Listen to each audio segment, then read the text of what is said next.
I guess the first question is, what is appropriate curriculum? Okay. We're going to talk about that. Yeah.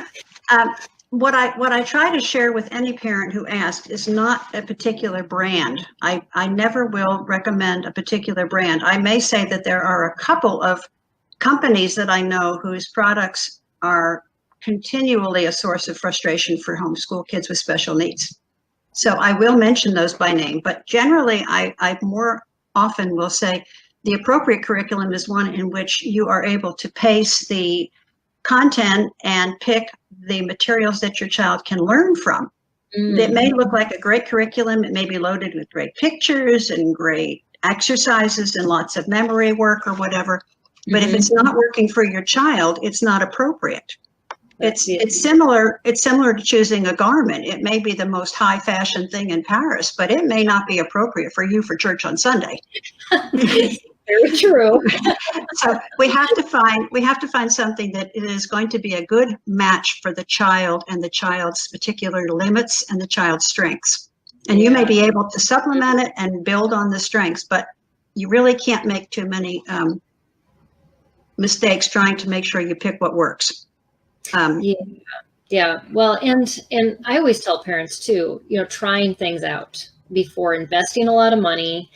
So many of these curriculum companies now offer free samples, and yes, they do. And even just asking, if you don't find it on their website, say, I just like a lesson. This is where my child, I think, is at. We want to try it out.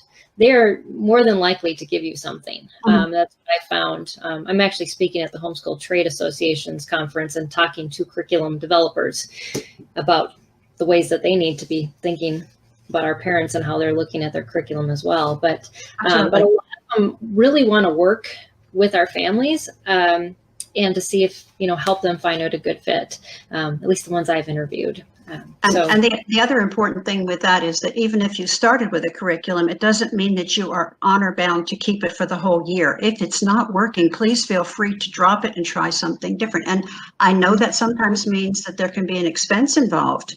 Right.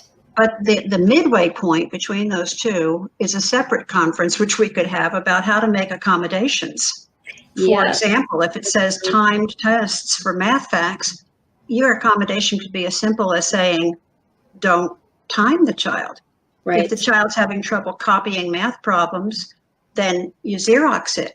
Or if the child can't work in the space in the workbook, enlarge it or hand copy the problems on graph paper.